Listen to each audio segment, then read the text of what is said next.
मैं सन Prajapati SMP knowledge point के इस वीडियो में आपका स्वागत करता हूं। और स्टूडेंट, आज के इस वीडियो में हम आपको बताएंगे बीएचयू बीएससी और आईआईटी मेंस में पूछे जाने वाले जो इम्पोर्टेंट क्वेश्चन है बाय शार्ट ट्रिक। ये क्वेश्चन जो आप देख रहे हैं ये आईआईटी मेंस और बीएचयू एडवांस की दृष्टि से बहुत ही इंपॉर्टेंट क्वेश्चन है। तो यहाँ पर हम आपको शार्ट ट्रिक की सहायता से इसको सॉल्व करना बताएंगे, जो कि आप 10 सेकंड के अंदर इस तरह की प्रॉब्लम को सॉल्व कर लेंगे। तो अगर आप इस चैनल पर नए हैं तो बिल्कुल आपसे रिक्वेस्ट है आप इस चैनल को सब्सक्राइब कर लें, क्योंकि इस चैनल पर आपको आपके कंपटीशन और इंटरमीडिएट से संबंधित बहुत ही अच्छे वीडियो देखने को मिल जाएंगे, जो कि आपके आगामी एग्जाम्स की दृष्टि से बहुत ही महत्वपूर्ण होंगे।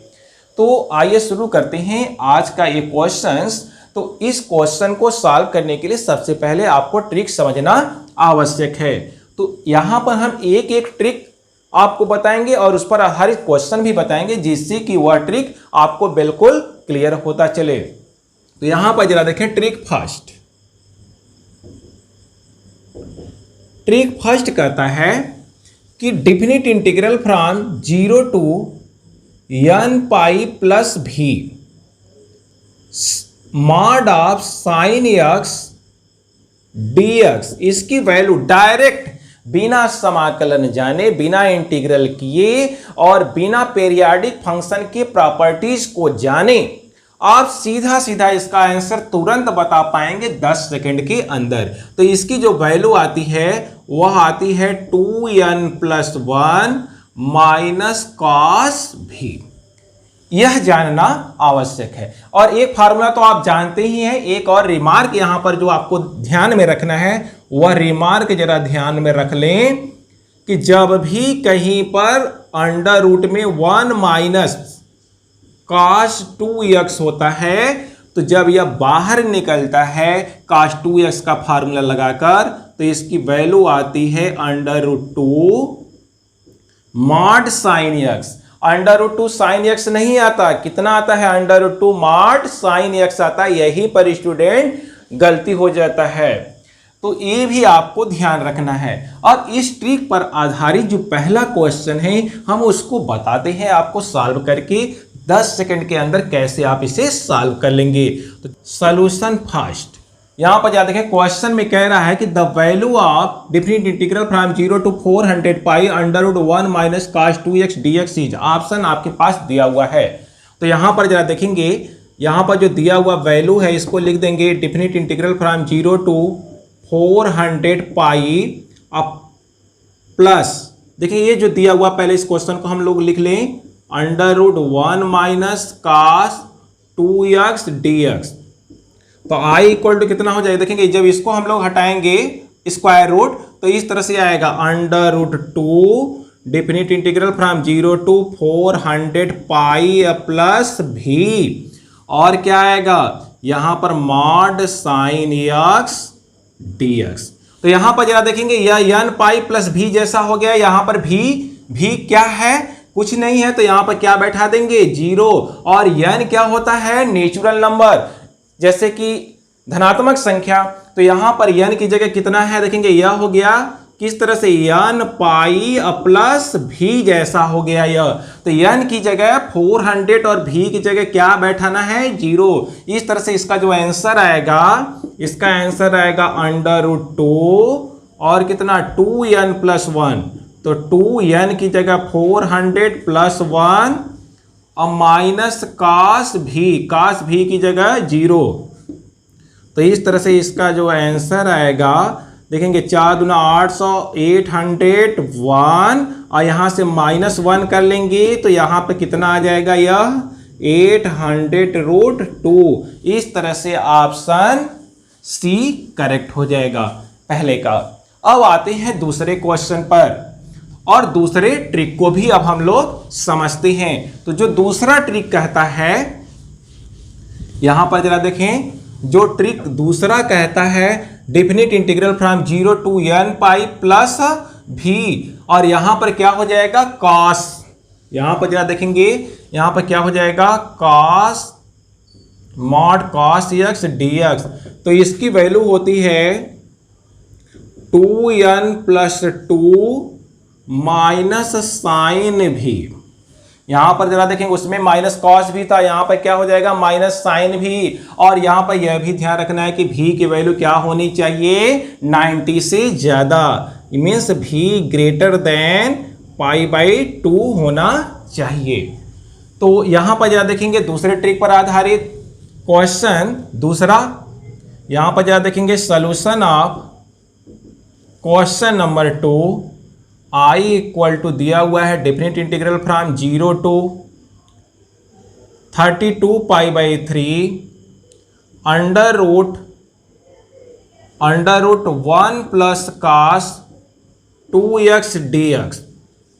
तो यहां पर जरा देखेंगे इसको हम लोग लिख देंगे 0 to, इसको लिखेंगे 10 पाई प्लस 2 π/3, और जब इसको अंडर रूट से बाहर निकालेंगे 1 प्लस cos 2x को, तो यह हो जाएगा under root 2 mod cos x dx। इस तरह से अब अंडर रूट 2 को हम लोग यहां पर तो लिख सकते हैं, तो इस तरह से जब लिखेंगे इसको तो under root 2 definite integral from 0 to 10 pi plus 2 π/3 mod cos x dx।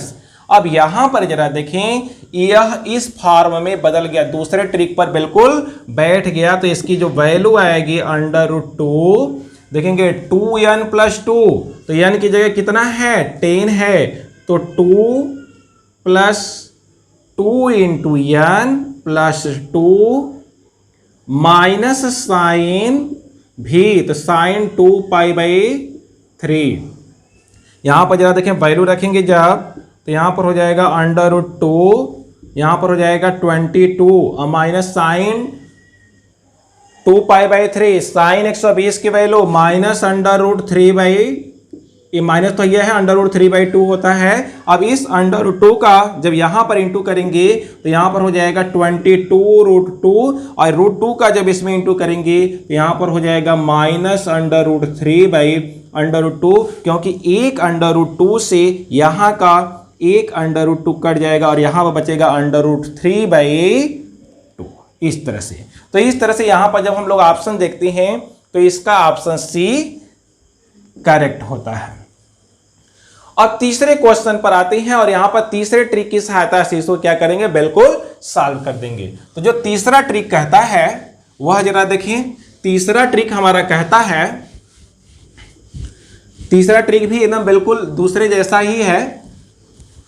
Trick 3 देखेंगे, इस ट्रिक का प्रयोग करते समय आपको न ही समाकलन करने की जरूरत है, न ही आपको पीरियाडिक फंक्शन का जानकारी अगर नहीं है, फार्मूला नहीं याद है, तो भी कोई फर्क नहीं पड़ता, आप तुरंत ट्रिक की सहायता से आंसर निकाल पाएंगे। तो यहां पर जरा देखेंगे ट्रिक 3 कहता है definite integral from 0 to n pi plus v mod of cos x dx equal to 2n plus sine v. 2n plus sine भी ये कब होगा, जबकि भी की वैल्यू π/2 से छोटी हो। तो जैसे यहां पर देखेंगे, यहां पर 22 π/3 था, यहां पर 31 π/3 है। तो जब इसको हम लोग पूर्णांक में बदलेंगे, प्राकृतिक संख्या नेचुरल नंबर में बदलेंगे, तो यहां पर आएगा 10 पाई प्लस π/3। तो यहां पर जरा देखेंगे solution of question number 3, I equal to definite integral from 0 to 31 π/3 under root 1 plus cos 2x dx। इसको अब हम लोग लिख सकते हैं, देखें जब इसको हम लोग cos 2x को फार्मूला लगाकर जब इसको अंडर रूट हटा देंगे तो यहां पर आएगा under root 2 mod of cos x dx, और इसको लिख सकते हैं 10 पाई प्लस π/3।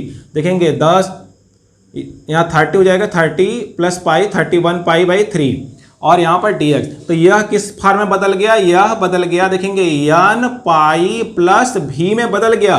तो यहाँ पर n की जगह क्या है 10 है, v की जगह क्या है π/3 है। तो इस फार्मूले का जब हम लोग स्टिक का जब प्रयोग करेंगे तो यहां पर इसकी वैल्यू आएगी √2। देखेंगे ट्रिक क्या कहता है 2n, तो 2 इंटू n की जगह क्या बैठा है 10, और प्लस क्या बैठाना है साइन भी। तो साइन देखेंगे भी की वैल्यू यह है और n की वैल्यू 10 यह है, यह भी की वैल्यू। तो यहाँ पर साइन भी की वैल्यू π/3, साइन 60 की वैल्यू, साइन 60 की वैल्यू √3/2। तो यहाँ से जो आंसर आएगा √2 20 प्लस √3/2, और √2 का जब इसमें इंटू करेंगे तो 20√2 प्लस √3/2, क्योंकि एक √2 से एक √2 यहाँ पर नीचे वाला कट जाता है और इस तरह से यह आंसर आ जाता है। तो इसका जो आंसर आएगा वह ऑप्शन बी करेक्ट हो जाएगा।